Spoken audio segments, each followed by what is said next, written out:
Hello, everybody, and welcome to the Survivor Calgary Wild Wild West episode 9 recap. I'm Keegan, who's a different host than usual, and joining me today is just Krish. Krish, how are you doing? I'm good. Episode was great too. Excited to chat about it. Yeah, what was like a highlight that you took out of it? I really like the juxtaposition of the immunity challenge where you had Ben who won immunity by running his ass off and like doing everything he can, and then Jared was the complete opposite. Literally just hid behind Tom the entire time. Yeah. But now I think next year or whenever there's another competition like this, Tom's gonna have to keep doing 360s the whole time. just a checklist of people that have been eliminated and using that instead of what's in the room. Exactly. We started the episode sort of going more chronological here with Emily sort of and the rest of the tribe, honestly, sort of celebrating Emily's successful shot in the dark. I think something we should pull out here is that Emily was not even really a person who was brought up as a target for this vote. Seemingly that was partially due to people thinking, okay, you hit a shot in the dark, we're not going to immediately go for you again. That would sort of be bad manners. But also it seems like it's because now suddenly Emily is in this position where people actually want to use her as a number. Yeah, it's really interesting. I feel like we've finally gotten to that point where everyone has realized that to make it to the end, they have to start turning on maybe not their closest allies, but people that they have been working with to some extent, more like their acquaintances in the games than their real allies. Yeah, we're seeing Emily bringing up Charla, Jared, Alora, and maybe Joel as a group of 5 that could take out this, what is sort of described in this episode as like a morphed ugly tribe. It is really just Chelsea and Maeve who are the actual people from that ugly tribe on this. But it is clear that the 4-person group of Ben, Ali, Maeve, and Chelsea are controlling this game at this point. And Emily wants to do something about it. We also see Charla pull Maeve over to the side to explain a fairly confusing Mitch vote here. What did you think of Charla's reasoning? And I think more importantly, Maeve's reaction to said reasoning not being necessarily overly negative. I feel like Charla did what she had to do in the sense that she knows she made a big move against the like original ugly tribe, and like Maeve has a lot of or had a lot of power in the game at that time. So I feel like immediately going to Maeve and talking about it was a good move to at least try and get ahead of any of the brainstorming that may happen behind the scenes and then morph into like a bigger target on Charla. And I thought that Maeve not overreacting about the Mitch vote was very good too, because it basically kept everything, all the options open for them. And really, if Maeve freaked out, then Charla definitely wouldn't trust them moving forward. Yeah, like it is pretty clear that like Charla doesn't immediately suspect anything from Maeve. Maeve doesn't either. This does not affect either of them going for each other in the end at this tribal. Both of them put their each other's name downs, but they do have some semblance of like, oh, maybe we work together if things work out differently. Yeah, and honestly, it seemed like the post immunity challenge scramble was very much a scramble and chaotic. So I can totally see them, both Charla and Maeve, going into the immunity challenge thinking they're not going to say each other's names. And then push comes to shove, and all of a sudden we have what we have. Yeah. Then we get to the immunity challenge. We have the law chasing the I guess the escapees here. Ben gets picked, finds a token in his little bag that he pulls the rock out of, as well as becoming the law. So he gets 2 things out of that. And he dashes.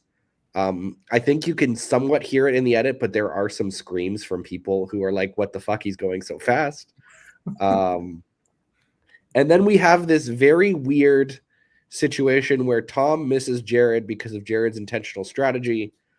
And there's sort of this like standoff that happens at the end of the challenge of who's actually going to get targeted. And it ends up that Maeve is tagged first. Yeah. And I feel like throughout the challenge, we kind of saw that Maeve wasn't necessarily being targeted by the law really until the end. It seemed like they were able to kind of hang out on the far end of the game zone, which may have played into the subconscious when it came to deciding to vote them out. Because, I mean, if no one's targeting them, chances are they're allied with everyone. It's also relevant, I think, to bring up that Maeve did have two people around that area. I think Ali and Chelsea were the law in that area for a good portion of the challenge. And they were intentionally not tagging Maeve. We find out like sort of outside of the episode that neither of them wanted Maeve to get tagged, and so they were playing up the illusion that they were chasing her around.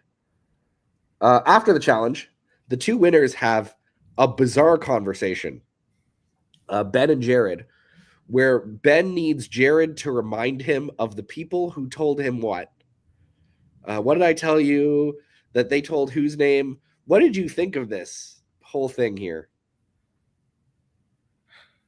I can see what Ben was trying to do, but I feel like it was almost like too little information that he provided, and it felt more like it was a one side, like Ben was fishing for information and wasn't really willing to give anything up, which definitely would put me on the defensive. And I think we saw it put Jared a little bit, like made him a little bit hesitant. Jared immediately comes out of that conversation is like, okay, I am not Ben's top priority in this game by any long shot. Yeah. Over the course of this, Maeve and Chelsea sort of figure out that something is coming. They're not trustful of Ben. They're not trustful of many of the others.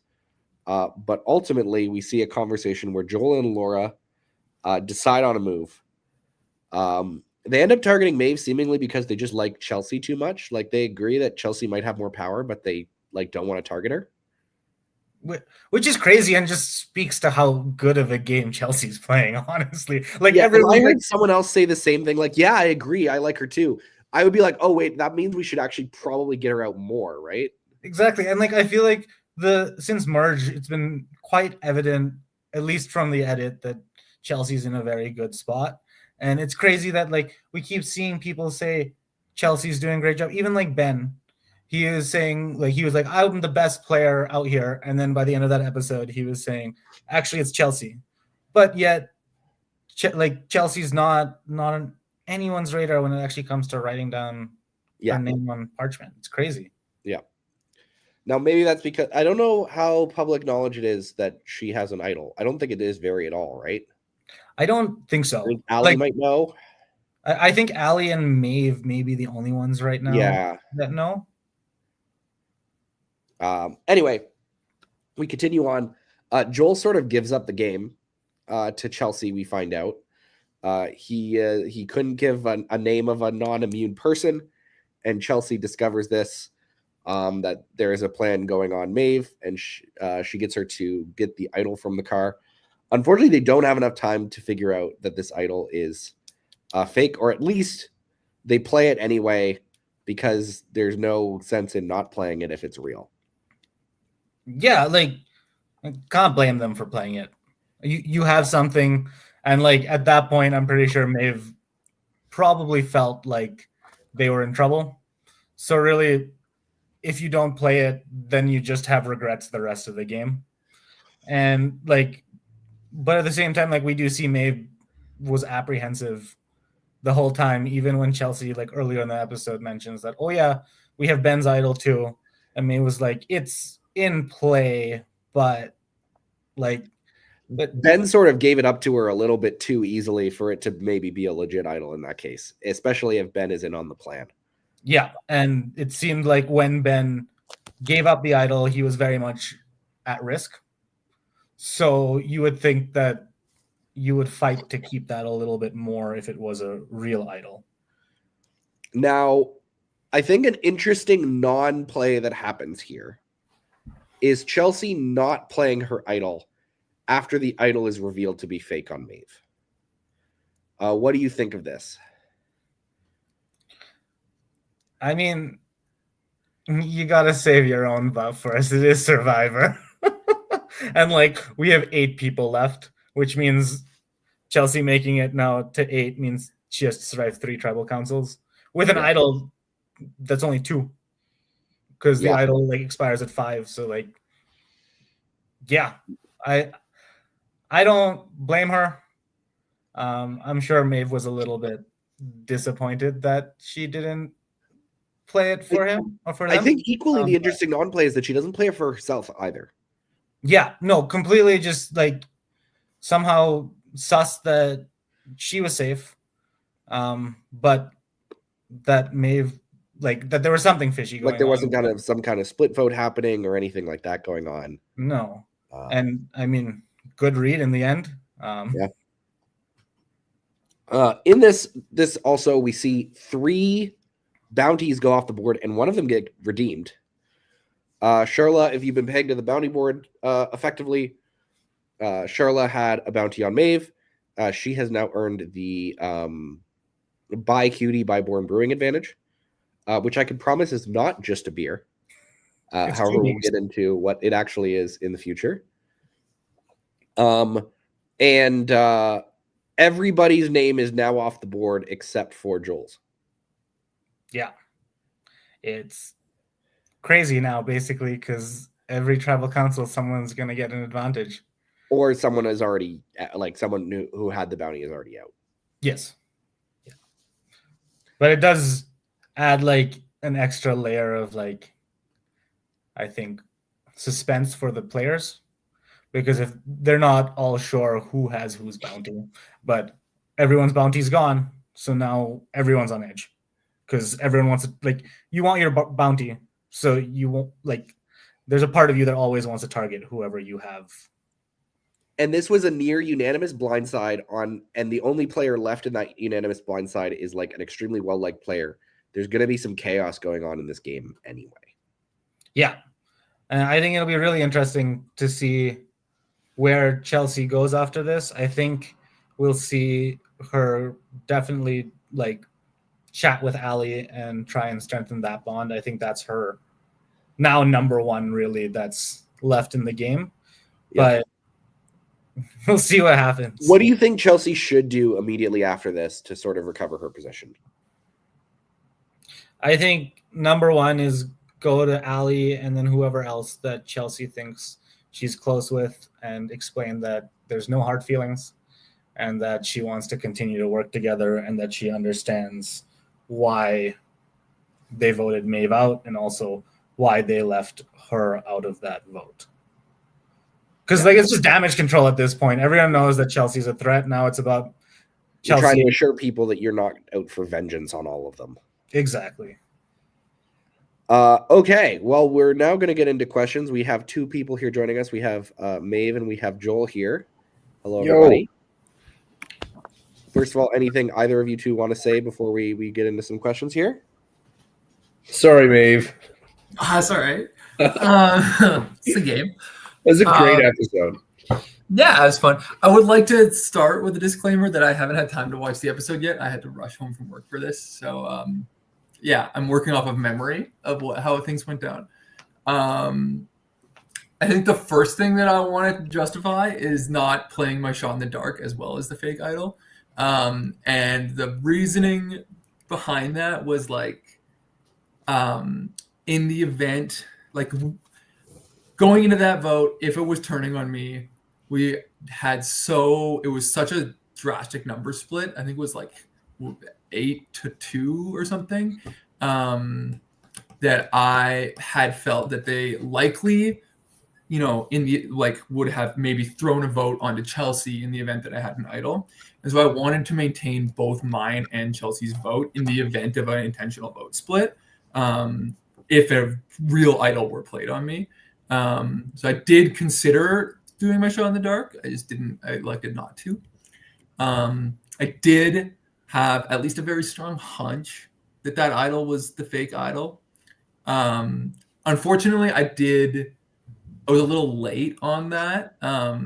When we first picked it out of the woods, I was like so distracted by just like who's looking at us, who's watching, like what's going on, that I didn't like look down at the thing in my hands and be like, holy shit, this is a bottle with a snake on it. And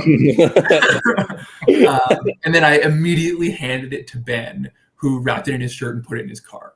And I didn't see it again until we were walking to tribal. And when we went to fish it out of the car for a tribal, I like take it out of the car. Like Ben unlocks the car for me. I take it out of the car. I look at it in my hand and I go, fuck. And then I look up and Ben is 30 feet away down the road. And I was like, oh, I'm cooked. He's running away from his. Yeah, like everyone is like already at tribal and I'm holding a fake idol in my hands. Yeah. And I'm like, okay, what do I do now? And yeah, unfortunately, there wasn't much left to do except for have faith that Chelsea would want to save me.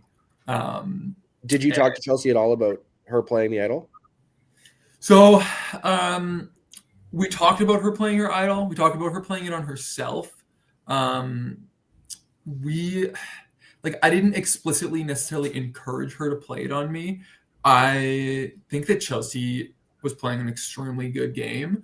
I think that I would like to think that our allyship was strong enough that she wanted to keep me into the game at that point. I don't know if that's true or not. Like maybe she saw it as an opportunity to like reintegrate with the rest of the group and stop being ugly 4 or whatever. So I don't know. I was like, my only real regret about the situation, to be honest, is there's a moment in tribal council where everybody gets up and huddles up and starts talking to each other. And I should have stood up and gone and talked to Chelsea. But I wanted to try and like maintain this illusion that like there wasn't a contingency plan. Like I was like kind of hoping that we could like I could like silently pass a signal to her, or she would pick up on it on her own, or like have the idea in the moment on her own. Because I think otherwise the like 2 vote split wouldn't have actually availed us anything. Had it been had we like showed our hand before it happened. Yeah. That's all. Joel, you had this conversation with Alora where it sort of became that Maeve was the target out of that. Beyond what was brought up in the episode of Chelsea just being the most liked person, was there any reason why you picked Maeve out of the 4 in that power group? So very specifically, I chose Maeve from a moment last episode. So that's when I had the immunity necklace. And that's when I was kind of feeling around, because there's kind of 2 ways you can use immunity, at least what I thought is, one, you're safe, so you don't have to worry about making any moves necessarily. So you can kind of feel people out and where they're at, or versus you can use it as a power hammer and kind of dictate the vote a little bit more. My strategy was I felt really comfortable talking to the power kind of group at that time, which Maeve and Chelsea were kind of at the top of, just to kind of feel them out and see where they're at. And at that time specifically, I remember a moment where Maeve and I just got like the most non-committal, kind of answers. And that was my moment where I knew, okay, this is one of the top players right now in the game, and I don't see them wanting to work with me. So that was a huge red flag for me. Versus with Chelsea, we'd had some conversations a little bit more frankly. And then also a big thing too is like personally, like knowing Chelsea, I don't think that had a major factor, but there was just a little bit more sense of trust in that. And then I also knew that Ali was close with Chelsea and Maeve, but I felt she was a little bit tighter with Chelsea. And Ali was kind of my toxic relationship under the radar that not a lot of people really were talking about. And so I knew that taking out Chelsea would be maybe a bigger stroke against my relationship with Ali than taking out Maeve. But really it came down to that conversation I had with Maeve where I felt like I hit a brick wall when I was in the comfortable position and they could have potentially worked with me. And then she just didn't shoot me down, but I just didn't feel anything. So the next one, I just said, I don't have much relationship here. I've been kind of criticized of being, in the current and not making any moves. So that there's 9 left. It's go time, like sink or swim. Yeah. Krish, you have any questions? Yeah, in the episode we see some talk about voting for Allie before everything shifts and then Maeve becomes the target. Were either of you seriously considering voting for Allie, or was it kind of just going with the flow and letting things fall? If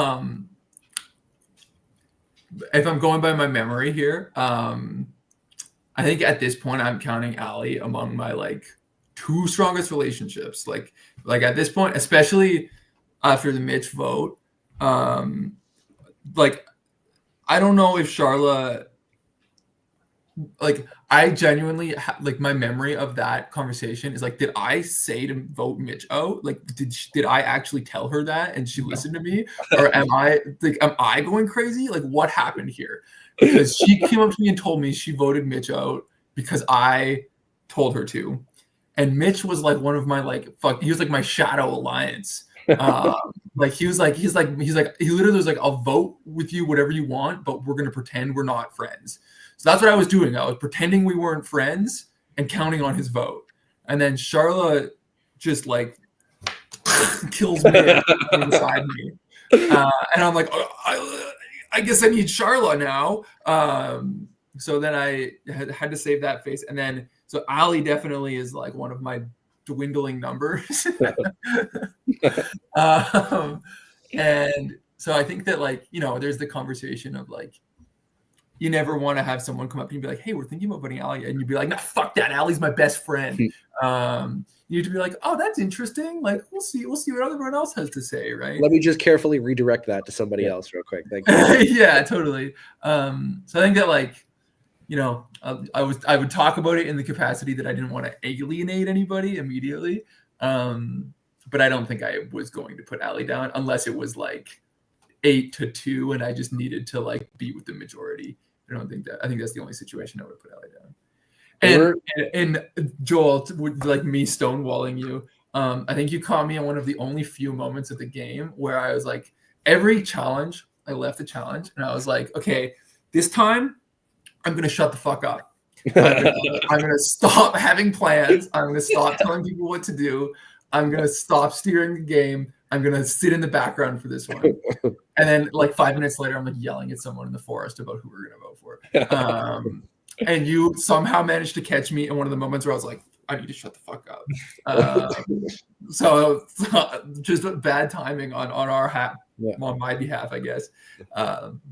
But it's a big game. There's so many players, totally, and you have to pick, you know, who to play with. And then at this point, I was working with a good amount of people, a lot of people under the radar. I think there was a moment in the episode, this one, where Emily mentioned, is actually specifically you and her were talking. So this is a scenario, I think what they're referencing in the last question, where she mentions, would you consider taking out Ali to cut to you? And then that was the one where I was like, I don't know if that's going to play out. So I think you kind of went along with, maybe. But then there was that moment where Emily mentioned Joel's kind of been on the bottom for the entire game. And so that's kind of where I thought, time to make big moves. And there's some people can work. And just Chelsea, I just got a little bit more. And it was just a circumstance thing. So I said, here we go. Like, I know Laura mentioned, Chelsea, and then the big reason I brought up Maeve, even though Chelsea was a big threat too, was just, I think that was a big reason. It would have been fun. I think we could have had a run. Yeah. These butterfly scenario effects are all very interesting too, because if like Mitch is not the name in the last tribal council, maybe this vote doesn't go on Maeve because he's able to redirect it from the outsider's perspective. But I don't believe in butterfly effects. I kill butterflies, apparently. Oh, okay. Yeah, it's so interesting how many people like, you're on different tribes in the beginning, so you don't really get to talk to each other outside of maybe like a challenge. Mm-hmm. And then you merge or you tribe scramble and you get to have like 1-2 minute conversation with this person. And you're both like trying to feel each other out. So you don't really want to reach a hand across. And then you just like, that's the only opportunity you had to make an alliance with that person. All of a sudden you're on different sides of of everything, right? Like mine and Alora's talk came very much after a conversation of, she just kind of approached me. I think it was either that episode or the one before, where it said, hey, like maybe we should consider working together. Then all of a sudden, boom, we're both just sharing, let's make a huge move together, Mhm. even though we've never really worked or had much conversations together. Yeah. And it was just not necessarily blind trust, but we both kind of realized our position in the game and decided it's go time. Let's give her. Joel, I have to ask you a question. How do you keep giving up information to Chelsea? So that one was just I'd like to think I knew about the snake oil idol before I told Chelsea. So I'd like it to be on the record that it was a strategic play and that I lied on purpose. But really what happened was I'm just a bad liar. And it was a moment like where your mom asks you, where have you been or did you sneak out? It was just her point blank asking me, who are you voting for? And I just should have said Charlotte because I had heard Charlotte's name, but I just, for some reason, I just said, oh, Charlotte or Jared's names came out, just not thinking and being really put on the spot. And she said, well, Jared's got a, this was my favorite conversation that never got filmed. Jared has immunity. And I was like, oh, okay. She said, who are you voting for, Joel? And I said, Maeve, I'm sorry. Like, I just couldn't hold it in. I'm a bad liar. And the fact that I'm still here is shocking. But also, I think that benefited me potentially, you know, maybe in the next episode, in the sense that people might trust you more if they don't trust you as a liar. I don't know. We'll see how that plays out. It's worked for me so far. Yeah, But it's it's really not- hard to come up with a convincing lie if you haven't premeditated it. Yeah. It's like, and you're like on the spot and you're dehydrated and you're thinking about 10 things. And you've been And in the someone sun just for wants you to 6 spit it out. hours, and you just came after sprinting. And Yeah. And that was my biggest blunder. and if you hesitate, then it looks like you're lying. Yeah. Yeah. Oh, yeah. well, I I can mean, see my look at biggest what blunder. happened with Ben in the conversation Yeah. that could be like preceding this one. Yeah. And Who did I tell you? What? And they said what? But Krish, it you worked ever- out because of the snake oil idol. Like, God bless for Ben for planting that. So it really worked as a kind of trifecta of Alora and I kind of starting the ball rolling, and then Ben was like, "Oh, that could work. I have the snake oil idol," and then here we are. I would like on the record that I never trusted Ben. I want to know if they were cut or if we like just filmed them poorly or the audio was bad. But I swear to God, there's like probably an hour of conversations of me of Chelsea being like, I really think he wants to be on our side, and me being like, no fucking way, like, look at him, he's a demon. You know, and Ben's the only person I had 100% trust in. I kind of always knew that there would be a scenario potentially where they would, I mean, obviously everyone puts themselves first, but I always kind of knew Ben seems like he's going to go far and is playing the game. And it really came out too in that episode where we're talking right after Tribal. And I just said, no matter what happens, I'll never put your name down. He kind of just said, okay. So it was kind of like you say, hey, I love you. And you get the reply, okay. Did someone say my name? Yeah. I think honestly, I think that kind of speaks to the same thing though, because Ben is obviously a fantastic player, very smart. He's like maneuvering the channels very well. And like, you know, you were on the bottom for a while, he was on the bottom for a while. You're almost guaranteed to like band together and like bring each other up through the regs. Whereas like I'm sitting fucking comfortable in my like 6 challenge wins and like power seat of the game. Like I just know that Ben is coming for me. Like I just know like inherently just the player that he is, I know he's trying to break up my alliance. Like worming into the bottom of my alliance isn't good enough for him. I know that he has ulterior motives. And I could smell it on him. That was his hair from wearing a toque in like 30 degrees. Krish, do you have any other questions for our players here? No, nothing else from me. Joel, Maeve, anything else you want to say before we get to the conclusion here? My only question for Maeve was, what percentage did you think that the idol was fake? And if you knew it was fake, were you considering of asking Chelsea for her idol? And that might have already been answered, or was it kind of there was not enough time and you just had that unspoken, please play this? So like leading up to Tribal, I was like maybe 60-40 that it was fake. I was like, like the whole circumstance around how Ben led me to it and like use it to ingratiate himself to us just smelled suspicious as a whole. As soon as I fucking put it in my hand on the way to tribal, I was 100% sure. And I basically had to make that snap decision of like, there's no more conversations to be had. Like everyone is literally halfway to tribal already, and I'm standing at this car holding a dead idol. Like literally and I didn't film it. I wish I had someone filming it because I was like rushing to do it before tribal. But I'm like standing, and I think it was like Cole and Keegan's car because Ben rode up with them. I'm like standing there looking down at this idol, and then I literally like looked up and just everyone's backs. Like no one's even looking at me. And I'm like, oh, I'm fucking cooked. So, my moment there is like, I don't know, bring it with me. Maybe they don't know what it looks like. I'll wrap it in a shirt. I'll hide it as best as I can. Maybe I'll make them second guess their vote. Maybe they'll panic. Maybe there'll be like a weird split. I'll try to play it. And then I will try, have faith in Chelsea, or like I kind of tried to catch her eye during tribal, but I was not successful. And then, like I said earlier, my biggest regret is not standing up during tribal and going over to talk to Chelsea when everyone else stood up and huddled. I wish I had stood up and talked to her and been like, this is going to be a fake idol. And if nothing changes, then you're my only hope. But I did in some capacity trust, like Chelsea's obviously a very good player and she knows the game and she's very smart. And I had faith that she wanted to keep me around enough that she would make the choice herself to do that. But I think that she was a little bit afraid. And playing an idol on someone else is fucking scary. There's still 8 players left. Plays the idol on me and then gets voted out the next round. You feel like a doofus, right? Or if they did split the votes, it's her gone immediately, right? Exactly, yeah. So I understand why she didn't. My biggest regret is not more explicitly putting that plan in her hands. Yeah. Cool. Anything else? Thank you both for joining us today. Thank you for having us. Krish, we have an important thing to discuss.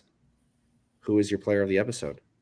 So I would shortlist it to Alora, Ben, and Joel. Ben, because he successfully was able to use the snake oil idol, and Alora and Joel because it seems like they were the ones that were spearheading the vote on Maeve. And I would choose Alora as my player of the episode because between Joel and Alora got to keep her steal a vote or extra vote. Yeah. So in the end, I feel like Alora had a little bit more to gain from this move than Joel.